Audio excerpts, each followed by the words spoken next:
ಅರೆ ಅರೆ ತಮ್ಮ, ಓಂ ಶಾಂತಿ. ಹೇಗೆ ತಂದೆಯು ಸಿಹಿಯಾದ ಬೆಟ್ಟವಾಗಿದ್ದಾರೆ, ಅದೇ ರೀತಿ ನೀವು ಮಕ್ಕಳು ಸಹ ಸಿಹಿಯಾದ ತಂದೆ ಹಾಗೂ ಆಸ್ತಿಯನ್ನು ನೆನಪು ಮಾಡುತ್ತಾ ಅತಿ ಮಧುರರಾಗಬೇಕಾಗಿದೆ ಅಂತ ಬಾಬೋರು ತಿಳಿಸ್ತಿದ್ದಾರೆ ತಮ್ಮ. ಬದುಕಿದ್ದರೆ ಹೀಗೆ ಬದುಕಬೇಕು, ನಮ್ಮನ್ನು ಕಳೆದುಕೊಂಡವರಿಗೆ ಪಶ್ಚಾತ್ತಾಪ ಪಡುವಂತೆ ಇರಬೇಕು, ನಮ್ಮನ್ನು ಉಳಿಸಿಕೊಂಡವರಿಗೆ ಅದೃಷ್ಟ ಎನ್ನುವ ರೀತಿ ಬದುಕಬೇಕು ಅಂತ ಬಾಬಾ ತಿಳಿಸ್ತಾ ಇದ್ದಾರೆ. ಓಂ ಶಾಂತಿ ಅಣ್ಣ. ಅಣ್ಣ, ಬಾಬಾ ಹೇಳ್ತಿದ್ದಾರೆ, ತಾವು ಹೇಳ್ತೀರಿ ಬಾಬಾ ದೇಹ ಸಹಿತ ಯಾವುದೆಲ್ಲ ಕೆಲಸಕ್ಕೆ ಬಾರದಿರುವುದೋ ನಾವು ನಮ್ಮದೆಲ್ಲವನ್ನು ತಮಗೆ ಕೊಡ್ತೇವೆ ಮತ್ತು ನಂತರ ತಮ್ಮಿಂದ ಅಲ್ಲಿ ಎಲ್ಲವನ್ನು ಪಡೆಯುತ್ತೇವೆ ಅಂದಾಗ ತಾವು ಸುರಕ್ಷಿತವಾಗಿ ಬಿಟ್ಟಿರಿ. ಎಲ್ಲವನ್ನು ತಂದೆಯ ತಿಜೋರಿಯಲ್ಲಿ ಸುರಕ್ಷಿತ ಮಾಡಿಬಿಡುತ್ತೀರಿ. ಇದು ಶಿವ ತಂದೆಯ ಸುರಕ್ಷಿತವಾದ ಬ್ಯಾಂಕ್ ಆಗಿದೆ. ತಾವು ತಂದೆಯ ರಕ್ಷಣೆಯಲ್ಲಿದ್ದು ಅಮರರಾಗುತ್ತೀರಿ. ತಾವು ಮೃತ್ಯುವಿನ ಮೇಲೂ ಸಹ ವಿಜಯ ಗಳಿಸುತ್ತೀರಿ. ಶಿವ ತಂದೆಯ ಮಕ್ಕಳಾಗಿದ್ದೀರಿ ಅಂದಾಗ ಸುರಕ್ಷಿತರಾಗಿದ್ದೀರಿ. ಬಾಬಾ ಬಾಕಿ ಉತ್ತಮ ಪದವಿಯನ್ನು ಪಡೆಯಲು ಪುರುಷಾರ್ಥ ಮಾಡಬೇಕು ಅಂತ ತಿಳಿಸ್ತಿದ್ದಾರಣ್ಣ.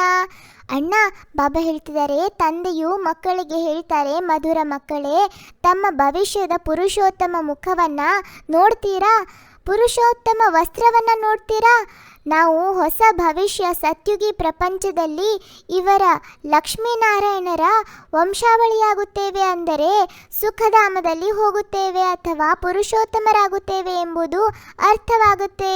ಈ ಲಕ್ಷ್ಮೀನಾರಾಯಣರು ಬಹಳ ಮಧುರರಾಗಿದ್ದಾರೆ. ಇವರ ರಾಜಧಾನಿಯೂ ಸಹ ಮಧುರವಾಗಿದೆ. ಹಾಗೆಯೇ ಇವರ ಪ್ರಜೆಗಳೂ ಸಹ ಬಹಳ ಮಧುರರಾಗಿದ್ದಾರೆ. ಹೋದಾಗ ಇವರನ್ನು ಎಷ್ಟೊಂದು ಮಧುರವಾಗಿ ನೋಡುತ್ತಾರೆ. ಎಲ್ಲಿಯಾದರೂ ಮಂದಿರಗಳು ತೆರೆದಿದ್ದರೆ ನಾವು ದೇವತೆಗಳ ದರ್ಶನ ಮಾಡೋಣವೆಂದು ಹೇಳುತ್ತಾರೆ. ಇವರು ಈ ಮಧುರ ಸ್ವರ್ಗದ ಮಾಲೀಕರಾಗಿದ್ದರು ಎಂದು ದರ್ಶನ ಮಾಡೋಣವೆಂದು ತಿಳಿಯುತ್ತಾರೆ. ಶಿವನ ಮಂದಿರದಲ್ಲಿಯೂ ಸಹ ಎಷ್ಟೊಂದು ಮನುಷ್ಯರಿರುತ್ತಾರೆ, ಏಕೆಂದರೆ ಅವರು ಮಧುರರಾಗಿದ್ದಾರೆ. ಈ ಮಧುರಾತಿ ಮಧುರ ಶಿವ ತಂದೆಯ ಮಹಿಮೆಯನ್ನು ಮಾಡುತ್ತಾರೆ. ತಾವು ಮಕ್ಕಳು ಸಹ ಬಹಳ ಮಧುರರಾಗಬೇಕಾಗಿದೆ. ಇವರಂತಹ ಮಧುರರು ಬೇರೆ ಯಾರೂ ಇರಲು ಸಾಧ್ಯವಿಲ್ಲ. ತಂದೆಯು ಸಿಹಿಯಾದ ಬೆಟ್ಟವಾಗಿದ್ದಾರೆ. ತಂದೆಯೇ ಬಂದು ಕಹಿಯಾದ ಜಗತ್ತನ್ನು ಬಹಳ ಮಧುರವನ್ನಾಗಿ ಮಾಡುತ್ತಾರೆ. ಮಕ್ಕಳಿಗೆ ಗೊತ್ತಿದೆ, ಮಧುರ ತಂದೆಯು ನಮ್ಮನ್ನು ಬಹಳ ಮಧುರರನ್ನಾಗಿ ಮಾಡುತ್ತಾರೆ, ತಮ್ಮ ಸಮಾನ ಮಾಡಿಕೊಳ್ಳುತ್ತಾರೆ. ಅಣ್ಣ, ತಂದೆಯು ನಿಮ್ಮ ಶಿಕ್ಷಕರು ಆಗಿದ್ದಾರೆ ಅಂದಮೇಲೆ ಶಿಕ್ಷಕರು ಖಂಡಿತ ಮಕ್ಕಳಿಗೆ ಶಿಕ್ಷಣ ಕೊಡ್ತಾರೆ. ಮಕ್ಕಳೇ ಪ್ರತಿದಿನ ನೆನಪಿನ ಚಾಟನ್ನು ಇಡಬೇಕು. ಹೇಗೆ ವ್ಯಾಪಾರಿಗಳು ರಾತ್ರಿಯಲ್ಲಿ ಲೆಕ್ಕ ಹಾಕ್ತಾರೆ ಅಲ್ವಾ, ಅಂದಾಗ ತಾವು ವ್ಯಾಪಾರಿಗಳು ತಂದೆಯೊಂದಿಗೆ ಎಷ್ಟು ದೊಡ್ಡ ವ್ಯಾಪಾರ ಮಾಡ್ತಿದ್ದೀರಿ, ತಂದೆಯನ್ನು ಎಷ್ಟು ನೆನಪು ಮಾಡುತ್ತೀರೋ ಅಷ್ಟು ತಂದೆಯಿಂದ ಅಪಾರ ಸುಖವನ್ನು ಪಡೆಯುತ್ತೀರಿ, ಸತೋ ಪ್ರಧಾನರಾಗ್ತೀರಿ. ಪ್ರತಿನಿತ್ಯ ತಮ್ಮೊಂದಿಗೆ ತಾವು ಪರಿಶೀಲನೆ ಮಾಡಿಕೊಳ್ಳಿ. ಹೇಗೆ ನಾರದನಿಗೆ ಕನ್ನಡಿಯಲ್ಲಿ ನಿನ್ನ ಮುಖವನ್ನು ನೋಡಿಕೋ, ಲಕ್ಷ್ಮಿಯನ್ನು ವರಿಸಲು ಯೋಗ್ಯನಾಗಿದ್ದೇನೆಯೇ ಎಂದು ಹೇಳಲಾಯಿತು. ನೀವು ಸಹ ನಾನು ಆ ರೀತಿಯಾಗಲು ಯೋಗ್ಯನಾಗಿದ್ದೇನೆಯೇ ಎಂದು ನೋಡ್ಕೊಳ್ಬೇಕು. ಇಲ್ಲ ಅಂದರೆ ನಮ್ಮಲ್ಲಿ ಏನೇನು ನಿಶಕ್ತಿಗಳಿವೆ ಎಂದು ತಿಳಿಯುತ್ತದೆ. ಯಾಕೆಂದರೆ ತಾವು ಮಕ್ಕಳು ಸಂಪೂರ್ಣರಾಗಬೇಕಾಗಿದೆ. ತಂದೆಯು ಬಂದಿರುವುದೇ ನಮ್ಮನ್ನು ಸಂಪನ್ನರನ್ನಾಗಿ ಮಾಡೋದಕ್ಕೆ. ಅಂದಮೇಲೆ ಪ್ರಾಮಾಣಿಕರಾಗಿ ತಮ್ಮನ್ನು ನೋಡ್ಕೊಳ್ಬೇಕು. ನಮ್ಮಲ್ಲಿ ಏನೇನು ನಿಶಕ್ತಿಗಳಿವೆ, ಇದರ ಕಾರಣದಿಂದ ನಾನು ಉತ್ತಮ ಪದವಿಯನ್ನು ಪಡೆಯಲು ಸಾಧ್ಯವಿಲ್ಲ ಎಂದು ಗೊತ್ತಾಗುತ್ತೆ. ಈ ಭೂತಗಳನ್ನು ಓಡಿಸುವ ಯುಕ್ತಿಯನ್ನು ತಂದೆಯೇ ಹೇಳ್ತಿರುತ್ತಾರೆ. ತಾವು ಬ್ರಾಹ್ಮಣ ಮಕ್ಕಳು ಬಹಳ ಬಹಳ ಅಮೂಲ್ಯವಾಗಿದ್ದೀರಿ. ತಾವು ಶಿವ ತಂದೆಯ ಬ್ಯಾಂಕ್ನಲ್ಲಿ ಲಾಕರ್ ಕುಳಿತಿದ್ದೀರಿ. ತಾವು ತಂದೆಯ ರಕ್ಷಣೆಯಲ್ಲಿದ್ದು ಅಮರರಾಗುತ್ತೀರಿ. ತಾವು ಮೃತ್ಯುವಿನ ಮೇಲೆ ಜಯ ಗಳಿಸುತ್ತಿದ್ದೀರಿ. ಶಿವ ತಂದೆಯ ಮಕ್ಕಳಾಗಿದ್ದೀರೆಂದರೆ ಸುರಕ್ಷಿತರಾದಿರಿ. ಬಾಕಿ ಉತ್ತಮ ಪದವಿಯನ್ನು ಪಡೆಯಲು ಪುರುಷಾರ್ಥ ಮಾಡಬೇಕಾಗಿದೆ. ಪ್ರಪಂಚದಲ್ಲಿ ಮನುಷ್ಯರ ಬಳಿ ಎಷ್ಟೇ ಹಣ ಐಶ್ವರ್ಯವಿದ್ದರೂ ಸಹ ಅದು ಸಮಾಪ್ತಿಯಾಗಿ ಬಿಡುವುದು.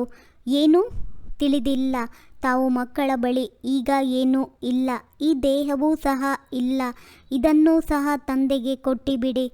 ಯಾರ ಬಳಿ ಇಲ್ಲವೋ ಅವರ ಬಳಿಯೇ ಎಲ್ಲವೂ ಇದೆ ಎಂದರ್ಥ. ತಾವು ಬೇಅದ್ದಿನ ತಂದೆಯಿಂದ ಭವಿಷ್ಯ ಹೊಸ ಪ್ರಪಂಚಕ್ಕಾಗಿ ಮಾಡಿದ್ದೀರಿ. ತಂದೆಯೇ ದೇಹ ಸಹಿತ ಏನೆಲ್ಲ ಕೆಲಸಕ್ಕೆ ಬಾರದಿರುವುದಿದೆ ಅದೆಲ್ಲವನ್ನೂ ನಿಮಗೆ ಕೊಡುತ್ತೇವೆ ಮತ್ತು ನಂತರ ಅಲ್ಲಿ ಎಲ್ಲವನ್ನೂ ಪಡೆಯುತ್ತೇವೆಂದು ತಾವು ಹೇಳುತ್ತೀರಿ. ಅಂದ ಮೇಲೆ ತಾವು ಒಂದು ರೀತಿ ಸುರಕ್ಷಿತರಾಗಿ ಬಿಟ್ಟಿರಿ. ಎಲ್ಲವೂ ತಂದೆಯ ತ್ರಿಜೋರಿಯಲ್ಲಿ ಸುರಕ್ಷಿತವಾಯಿತು. ತಾವು ಮಕ್ಕಳಲ್ಲಿ ಎಷ್ಟೊಂದು ಖುಷಿ ಇರಬೇಕು. ಸ್ವಲ್ಪ ಸಮಯವಿದೆ, ಮತ್ತೆ ನಾವು ರಾಜಧಾನಿಯಲ್ಲಿರುತ್ತೇವೆ. ನೀವು ಯಾರಾದರೂ ಕೇಳಿದರೆ ಹೇಳಿ, ನಾವಂತೂ ತಂದೆಯಿಂದ ಬೇಅದ್ದಿನ ಸುಖದ ಆಸ್ತಿಯನ್ನು ಪಡೆಯುತ್ತಿದ್ದೇವೆ. ಸದಾಕಾಲಕ್ಕೆ ಆರೋಗ್ಯ ಐಶ್ವರ್ಯವಂತರಾಗುತ್ತೇವೆ. ಎಲ್ಲ ಮನೋಕಾಮನೆಗಳು ಪೂರ್ಣವಾಗುತ್ತಿವೆ ಅಂತ ಬಾಬಾ ತಿಳಿಸ್ತಿದ್ದಾರೆ ತಮ್ಮ. ಅಣ್ಣ, ಬಾಬಾ ಹೇಳ್ತಾರೆ ತಂದೆಯು ಎಷ್ಟೊಂದು ಪ್ರಿಯ ಹಾಗೂ ಪವಿತ್ರವಾಗಿದ್ದಾರೆ. ತಾವು ಮಕ್ಕಳನ್ನು ಸಹ ತಮ್ಮ ಸಮಾನ ಪವಿತ್ರರನ್ನಾಗಿ ಮಾಡ್ತಾರೆ. ತಾವೆಷ್ಟು ತಂದೆಯನ್ನು ನೆನಪು ಮಾಡ್ತೀರಿ ಅಷ್ಟು ಪ್ರಿಯರಾಗ್ತೀರಿ. ದೇವತೆಗಳು ಸಹ ಎಷ್ಟೊಂದು ಪ್ರಿಯರು. ಅವರನ್ನು ಇಲ್ಲಿಯ ತನಕ ಅವರು ಎಷ್ಟೊಂದು ಜಡ ಚಿತ್ರಗಳನ್ನು ಪೂಜಿಸುತ್ತಲೇ ಇರುತ್ತಾರೆ. ಅಂದ ಮೇಲೆ ತಂದೆ ತಿಳಿಸ್ತಾರೆ, ಮಕ್ಕಳೇ ನೀವು ಅಂತಹ ಪ್ರಿಯರಾಗಬೇಕು. ಯಾವುದೇ ದೇಹದಾರಿ ಯಾವುದೇ ವಸ್ತುವಿನ ನೆನಪು ಬರಬಾರ್ದು. ಎಷ್ಟು ಪ್ರೀತಿಯಿಂದ ತಂದೆಯನ್ನು ನೆನಪು ಮಾಡಬೇಕು. ಕುಳಿತಿದ್ದಂತೆಯೇ ಪ್ರೇಮದ ಕಣ್ಣೀರು ಹರಿಯುತ್ತಿರಬೇಕು. ಬಾಬಾ, ಓ ಬಾಬಾ, ಮಧುರ ಬಾಬಾ, ತಮ್ಮಿಂದ ನಮಗೆ ಎಲ್ಲವೂ ಪ್ರಾಪ್ತಿಯಾಗಿದೆ. ಬಾಬಾ, ತಾವು ನಮ್ಮನ್ನು ಎಷ್ಟೊಂದು ಪ್ರಿಯರನ್ನಾಗಿ ಮಾಡ್ತೀರಿ. ಆತ್ಮವೂ ಪ್ರಿಯರಾಗುತ್ತದೆ ಅಲ್ಲವೇ? ಹೇಗೆ ತಂದೆಯು ಅತಿ ಪ್ರಿಯ ಪವಿತ್ರರಾಗಿದ್ದಾರೆಯೋ ಹಾಗೆಯೇ ಪವಿತ್ರರಾಗಬೇಕಾಗಿದೆ. ಬಹಳ ಪ್ರೀತಿಯಿಂದ ತಂದೆಯನ್ನು ನೆನಪು ಮಾಡಬೇಕು. ಸ್ವರ್ಗದ ಮಾಲೀಕರಾಗುವುದರಲ್ಲಿ ಮಕ್ಕಳಿಗೆ ಬಹಳ ಖುಷಿ ಇದೆ ಅಂದಾಗ ತಂದೆಯು ಕುಳಿತು ಮಕ್ಕಳನ್ನು ನೋಡುತ್ತಾರೆ. ಮನೆಯ ಮೇಲೆ ಯಜಮಾನನ ಯಾರಲ್ಲಿ ಯಾವ ಯಾವ ಗುಣವಿದೆ, ಯಾವ ಯಾವ ಅವಗುಣವಿದೆ ಎಂದು ನೋಡುತ್ತಾರೆ. ಮಕ್ಕಳು ಸಹ ತಿಳಿದುಕೊಂಡಿದ್ದಾರೆ. ಆದ್ದರಿಂದ ತಂದೆಯು ಹೇಳುತ್ತಾರೆ, ತಮ್ಮ ಬಲಹೀನತೆಗಳನ್ನು ತಾವೇ ಬರೆದುಕೊಂಡು ಬನ್ನಿ. ಸಂಪೂರ್ಣರಂತೂ ಯಾರೂ ಸಹ ಆಗಿಲ್ಲ, ಆಗಲೇಬೇಕು. ಕಲ್ಪದಲ್ಲಿಯೂ ಆಗಿದ್ದೀರಿ. ದೇಹಾಭಿಮಾನದ ಬಲಹೀನತೆಯೂ ಮುಖ್ಯವಾಗಿದೆ. ದೇಹಾಭಿಮಾನವು ಬಹಳ ತೊಂದರೆ ಮಾಡುತ್ತದೆ. ಸ್ಥಿತಿಯನ್ನು ಚೆನ್ನಾಗಿಟ್ಟುಕೊಳ್ಳಲು ಬಿಡುವುದೇ ಇಲ್ಲ. ಈ ದೇಹವನ್ನು ಮರೆಯಬೇಕಾಗಿದೆ. ಈ ಹಳೆಯ ಶರೀರವನ್ನು ಬಿಟ್ಟು ಹೋಗಬೇಕು. ಆದ್ದರಿಂದ ದೈವಿ ಗುಣವನ್ನು ಸಹ ಇಲ್ಲಿಯೇ ಧಾರಣೆ ಮಾಡಿಕೊಂಡು ಹೋಗಬೇಕಾದರೆ ಯಾವುದೇ ಕಲೆಗಳಿರಬಾರದು. ತಾವು ವಜ್ರ ಸಮಾನರಾಗುತ್ತೀರಲ್ಲವೇ? ಯಾವ ಯಾವ ಕೊರತೆ ಇದೆ ಎಂಬುದು ನಿಮಗೆ ಗೊತ್ತಿದೆ. ಈ ವಜ್ರದಲ್ಲಿಯೂ ಸಹ ಕಲೆ ಇರುತ್ತದೆ. ಆದರೆ ಅದರಿಂದ ಈ ಕಲೆಯನ್ನು ತೆಗೆಯಲು ಸಾಧ್ಯವಾಗುವುದಿಲ್ಲ. ಏಕೆಂದರೆ ಅದು ಜಡ ವಸ್ತುವಲ್ಲವೇ? ಅದನ್ನು ತುಂಡರಿಸಬೇಕಾಗುತ್ತದೆ. ಜೀವನದಲ್ಲಿ ಮೊದಲು ಕೆಟ್ಟ ವ್ಯಕ್ತಿಗಳನ್ನು ನಂಬಿ ಮೋಸ ಹೋಗುತ್ತೇವೆ. ನಂತರ ಒಳ್ಳೆಯ ವ್ಯಕ್ತಿ ಸಿಕ್ಕಿದಾಗ ನಂಬುವುದನ್ನೇ ಬಿಟ್ಟು ಬಿಡುತ್ತೇವೆ.